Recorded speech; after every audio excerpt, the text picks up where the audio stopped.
The sunlight streamed through the glass walls of our Napa Valley estate, casting long, golden rays across the marble floor. I stood alone in the kitchen, gripping the letter with trembling hands.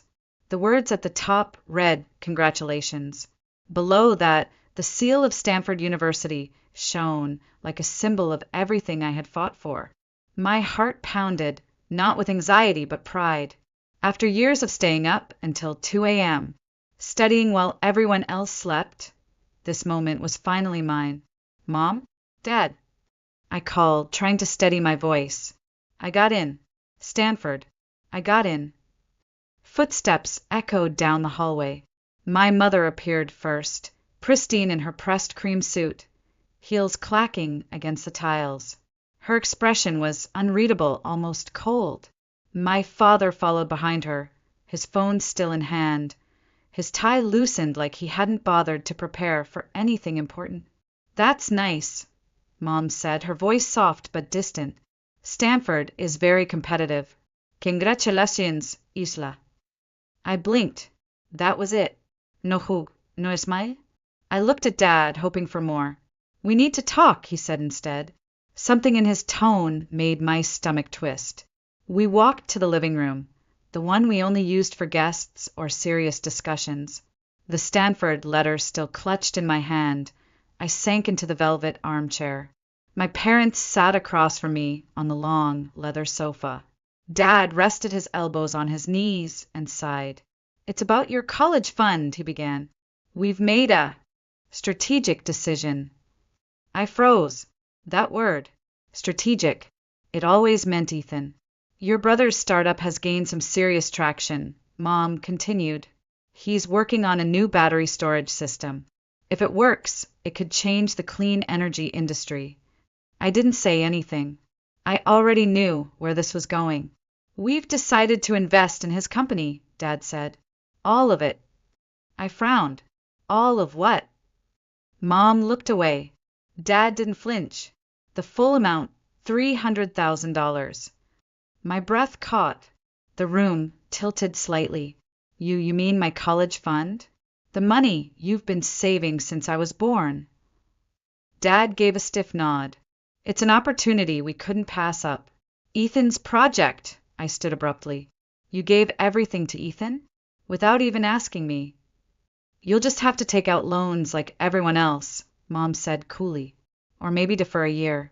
There's a perfectly good community college nearby." "Community college?" I laughed, but it came out choked. "You told me to aim for the stars. You promised me this was for my future." "You're being selfish," she snapped. "This is for the family." "No, y whisperat. It's for Ethan. It's always been for Ethan." My father's voice boomed across the room. "Enough, Isla. You will support this family's decision. Be mature." I looked at them, the people who had always told me to be responsible, to work hard, to earn everything I got. And I had, but it had never been enough. In that moment, something inside me cracked. A quiet, final break. I nodded slowly, folded the Stanford letter, and stood without another word. As I climbed the stairs to my room, I didn't cry. I didn't scream. I just started packing. As I folded my clothes into the suitcase, no plan, no destination, just a primal need to leave, my mind kept looping back like a broken reel of film. I had spent the last 18 years preparing for a future that was never meant to be mine. Ethan had always been the golden child. For years older, he was charismatic, reckless, brilliant in that chaotic way that made people think he was destined for greatness. He'd breeze into a room with wild ideas and walk out with people nodding behind him convinced. Our parents saw him as a visionary, a genius, a leader. Even when he dropped out of college in his second semester to pursue innovation, they called it brave. When I skipped a grade in middle school, "Don't make Ethan feel bad." When I won first place in the state science fair, "You should let your brother present the project next time. He needs the confidence." When I got a summer internship at a real engineering firm at 15, "Don't post it online. It might upset Ethan." It was always like that. My achievements were measured by how they affected him, not in how they reflected my efforts, my hours, my silent resilience, just in how much they threatened Ethan's ego. I remember one evening so clearly, it might as well have been tattooed on my memory. I was 16. I had just received an invitation to an international research camp in Geneva, fully funded. Only 10 students from the U.S. had been selected. I ran into the kitchen, glowing, holding the envelope out like it was made of gold. Dad didn't even look up from his newspaper. "We'll have to decline," he said. Mom nodded. "Ethan's therapist says he needs a reset. We've found a retreat for him in Bali. It's expensive, but we think it'll help." I stared at them, stunned. "But mine is free. I earned this." "We need to focus on Ethan right now," she said. "You'll have other chances." But I didn't. That was the chance. And they killed it with a shrug. From that day on, something in me changed. I stopped telling them about my wins. I just kept collecting them. Grades, awards, scholarships, like secret medals no one would ever clap for. My room became a museum of quiet success. Framed certificates on the wall, honor cords hanging from the mirror, trophies lining the bookshelf, achievements stacked neatly in a life where applause never came. And then there was the college fund. It had always been a thing. My dad would joke about it at dinners with family friends. Every month since she was born. "Isla's going, Ivy. We're ready." He even showed me the account once, told me how compound interest worked, how smart they were being to secure my future. It wasn't just money. It was trust. It was their word. And now it was gone. Just like Geneva. Just like every other time I thought maybe, just maybe I mattered. I zipped up the bag and reached for the drawer where I kept my tutoring money. I'd saved it for something special. A hoodie from the Stanford bookstore, a new laptop. The envelope held $150 in small bills. It wasn't much, but it was mine.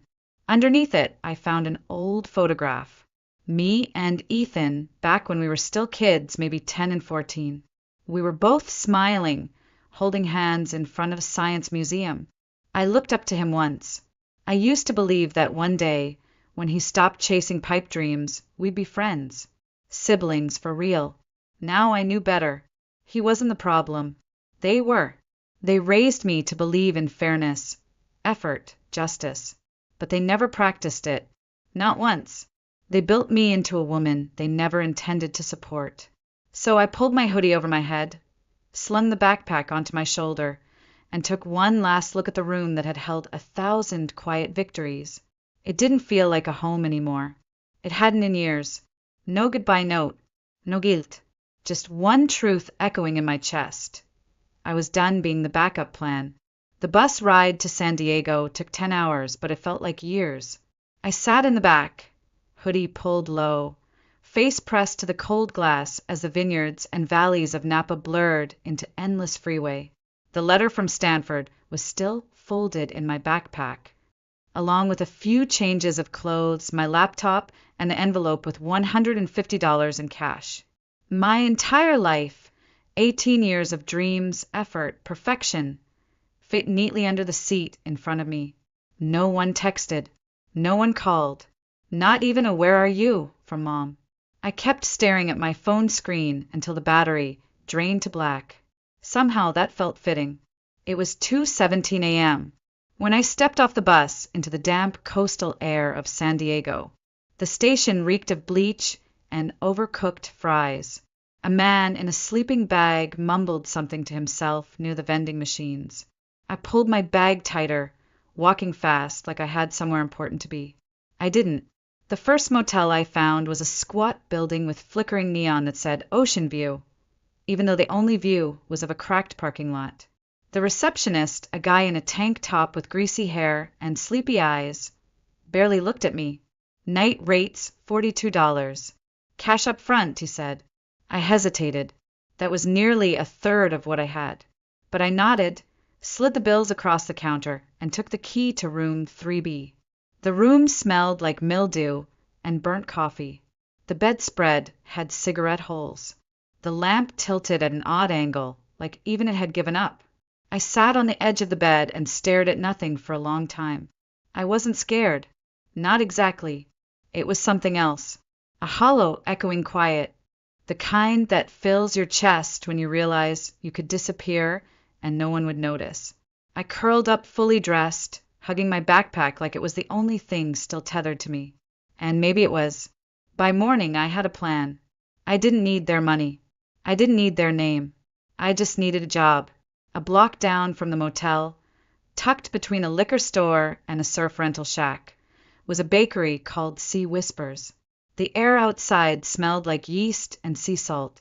Inside, a woman with gray-streaked hair tied in a messy bun was yelling at a delivery guy about forgetting the almond flour again. Her name tag said Maria. She noticed me standing by the door. I must have looked like hell. "Something wrong with your mouth, kid?" she barked. I swallowed. "No, ma'am. Just wondering if you're hiring." She raised an eyebrow, looked me over. My oversized hoodie, the circles under my eyes, the way I clutched my bag like it held the rest of my soul. "You ever wash dishes?" "Yes, ma'am." "You lie good. That's a start. Coming back." And just like that, I had a job. Minimum wage. No benefits. No questions. Maria was tough, but fair. She yelled often, but not cruelly. I scrubbed pans and wiped counters and swept floors until my fingers cracked from the soap. But every evening, when the last croissant was sold and the last latte poured, she gave me a hot meal and let me sit by the window with a notebook and my laptop. I watched tourists come and go. I watched sunsets I never had time for before. I watched myself slowly begin to unlearn the silence. No one here knew my last name. No one compared me to a brother who could do no wrong. No one reminded me of the future I'd lost. It was terrifying. It was liberating. One night, I asked Maria why she hired me. "You looked like someone who'd been pushed off a cliff," she said. "I've seen that look before, and I know what it means." I looked down at my scraped knuckles. "What does it mean?" "It means you either crash," she said, lighting a cigarette, "or you learn how to fly." That night, I opened my laptop and created a folder on my desktop. Its name was simple: Start Over. No one in San Diego knew the name Isla Carter, and I liked it that way. I started introducing myself as Kate. It was simple, common, clean. I didn't even think twice. The first time Maria introduced me to a supplier as Kate, our new dishwasher, I didn't correct her. I just smiled, wiped the flour off my hands, and shook the man's hand like it had always been mine. Kate didn't cry in motel bathrooms. Kate didn't flinch every time a parent praised their child. Kate was too busy planning. Every evening after work, while Maria counted cash and closed the register, I sat by the bakery's front window with my laptop open and fingers flying. I built a simple website from scratch using the HTML and Java I'd learned in AP Computer Science. White background, navy font, minimalista logo, a single tagline, elite academic coaching from the Ivy League to you. I didn't lie. I didn't say I attended Stanford. I wrote, accepted to Stanford University, class of 20XX, deferred. It was technically true. I created profiles for packages, SAT prep, college essay consulting, AP tutoring. I even listed fake testimonials from past clients, each with carefully chosen first names and vague praise. We couldn't have gotten into Columbia without Kate. Ariella, parent, clear, calm, and incredibly smart. James, student by the end of the week. I had business cards printed at an all-night print shop. I walked back with them in my pocket like they were gold. The first client came faster than I expected. One of our regulars at the bakery, a woman named Vanessa, who always ordered almond croissants and almond milk lattes, overheard me helping Maria's niece with her trigonometry homework during a break. "Do you tutor?" she asked, brows raised. "Yes," I said without hesitation. "College admissions, test prep, STEM subjects mostly." "Good. My son's flunking AP chemistry. You're hired." That was the moment. The crack in the dam. By the end of the first month, I had 5 students, mostly rich, mostly bored, and mostly desperate for college dreams they hadn't earned. But I didn't judge them. I used them.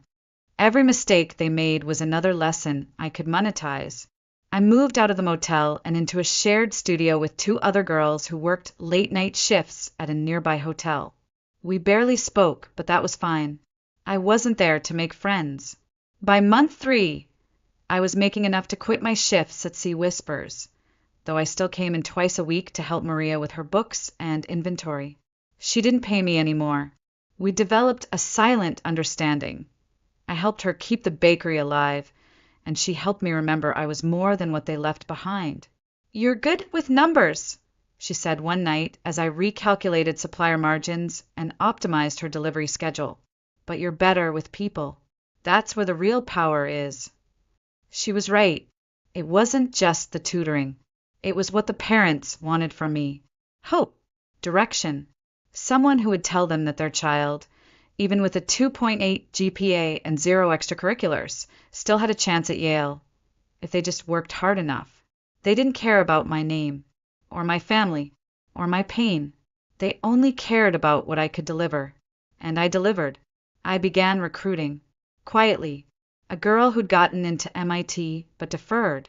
A guy who'd dropped out of Harvard because he couldn't afford the second semester. A valedictorian from Georgia who needed to pay rent. I offered them 70% of the fee. I handled branding, parent relations, scheduling. They tutored. It worked. Soon, elite academic coaching wasn't just me. It was a network, a system. I filed an LLC under Monroe Consulting. No trace of Carter.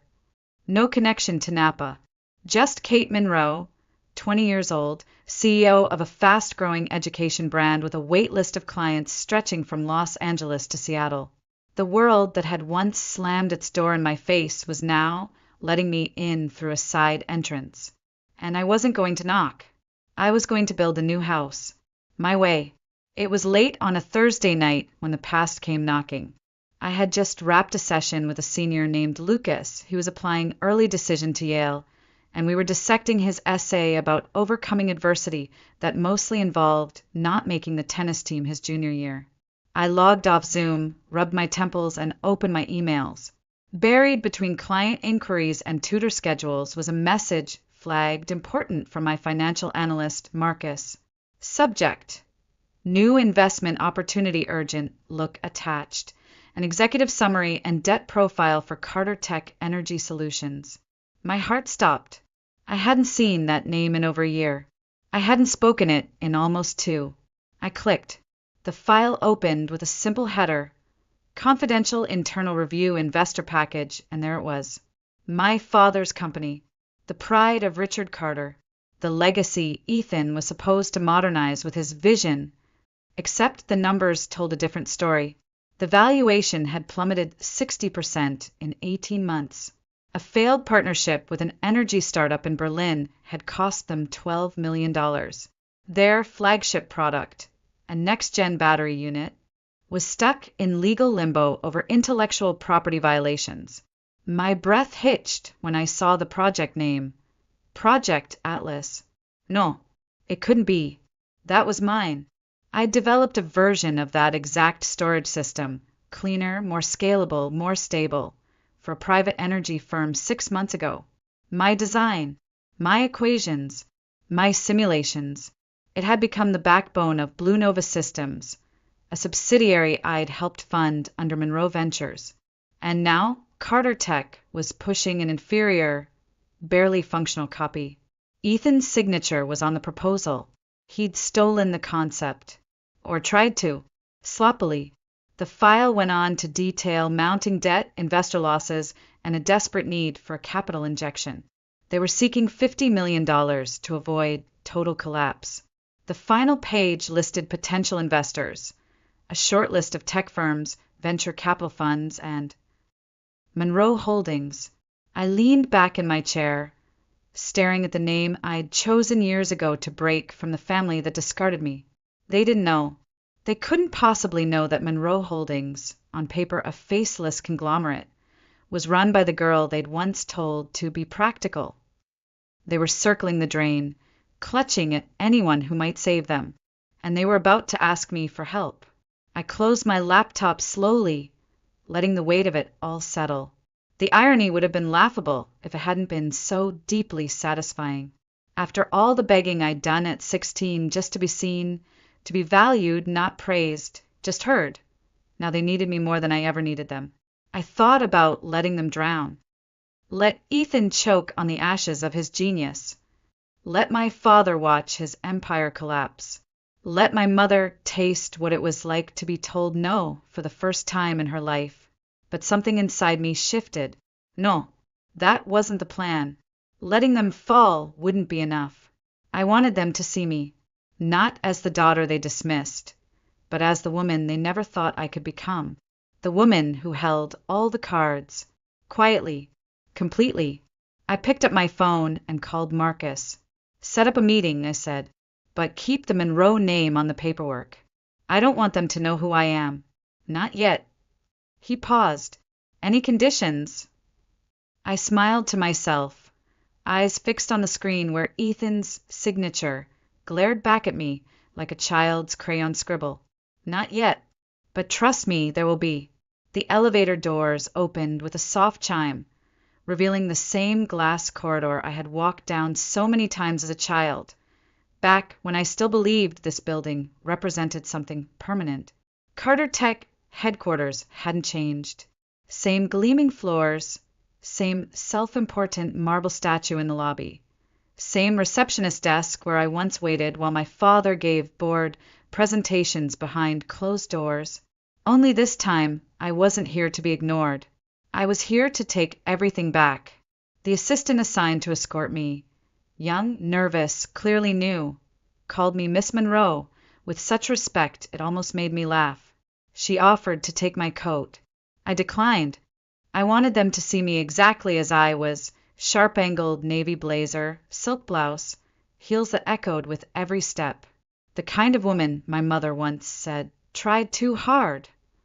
I was no longer Isla Carter, and I was certainly no longer trying. The boardroom was a rectangular tomb of desperation, dressed in luxury. Leather chairs, walnut table, 10 men and women in suits, eyes heavy with worry. And at the head, just as I expected, sat Richard Carter, CEO and relic of his own empire. Helen sat beside him, posture flawless, mouth a thin, tight line. And Ethan, of course, lounged like he owned the room, legs splayed, phone in hand, thumbs dancing over the screen like none of this concerned him. Miss Monroe, my father said, rising, we're honored to have you here. We've heard remarkable things about your firm. His handshake trembled just enough to give him away. Let's get to it, I said calmly, taking a seat across from them. I understand you're looking for a $50 million rescue. He nodded, flipping through the printed presentation he'd prepared. Charts, future projections, endless justifications. I let him talk. I watched his mouth move like a man rehearsing a script, desperate to sound confident. When he finished, I opened my laptop and connected to the boardroom screen. A graph appeared, bright, brutal, and clear. Your company's downward trajectory began approximately 20 months ago, I said, coinciding with your investment in Project Atlas, which, as you may or may not know, bears a troubling similarity to an existing proprietary model developed by Blue Nova Systems. I let the words hang in the air like smoke. My mother's fingers twitched. Ethan looked up for the first time. My father cleared his throat. We weren't aware of that overlap. No, I said, but I was. I clicked to the next slide, my slide. The original schematics I had created. The same ones Ethan had tried to replicate and failed. How do you, my mother began, then stopped. How do I know this? I smiled faintly. Because I'd built it. I own it. And I've been watching Carter Tech stumble through it for months. My father's face went pale. Ethan stood abruptly, knocking over his water glass. You can't be. I am, I said, turning to look at him directly. "Hello, Ethan." Silence fell over the room like a curtain dropping. Helen's voice cracked first. "Isla." I leaned back, folding my hands neatly in my lap. "It's Kate now. Kate Monroe. But yes, it's me. The daughter you emptied a college fund to feed your son's fantasy. The one you told to be mature while you threw my future away." Richard's hands curled into fists. "You lied." "No," I said quietly. "I left. You forced me to." "You could have come back," my mother whispered. I laughed, soft but sharp. "Come back?" "After you handed him $300,000 and told me to try community college." Ethan tried to regain control. "This is ridiculous. You're just bitter." "No," I said, rising slowly. "I'm successful, and you're bankrupt." I turned to the board of directors. "Let's talk about the deal on the table." They sat forward instantly, desperate for any solution. I outlined the terms: full acquisition of Carter Tech debt by Monroe Holdings, immediate technology transfer from Blue Nova Systems to save the flagship product, and a complete restructuring of leadership. Ethan scoffed. "You can't fire me." "I'm not firing you," I said coolly. "I'm removing you. Legally. Permanently." My mother stood. "You can't do this to your family." "You're right," I replied. "I can't. But to me, this isn't family. This is business." Richard's voice cracked for the first time. What do you want from us?" I met his eyes and, for a long second, said nothing. Then, calmly, evenly, "I want you to say it out loud. That letting me go was the biggest mistake of your life." He looked down. My mother wiped her cheek. And Ethan finally went quiet. After a long moment, my father nodded. It was good, I said, collecting my things. "The paperwork will arrive by morning. You'll sign. You'll step down. And Carter Tech will become something worth saving." At the door, I paused and turned back. "Oh, and Mom." I smiled. "Remember that community college you once suggested I try? They're now one of my foundation's biggest scholarship recipients. Funny how things work out." Then I walked out, heels clicking, heart steady, the weight of a decade lifted in a single stride. The city glittered below as the car glided silently down the highway. I sat in the back seat, watching the skyline pass like a memory I had once dreamed but never dared to believe would be mine. San Francisco looked different now. Smaller, tamer, or maybe I was just bigger than I'd ever been. Maria sat beside me, flipping through the signed documents with a practiced eye. She still wore the same leather jacket, the same chipped nail polish, but something about her presence always made the world feel a little clearer. "So," she said, closing the folder, "Carter Tech is yours. What now?" I took a sip of the green tea she'd handed me. Perfectly steeped, no sugar, exactly the way I liked it. "Now we fix it," I said. "Strip de ego. Clean the books. Turn it into something that matters." She raised an eyebrow. "And your family?" I shrugged. "They'll adjust.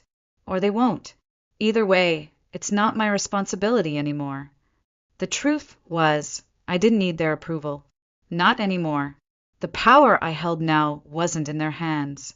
It never had been. They just made me believe it was. That belief kept me small, obedient, replaceable, but they were wrong.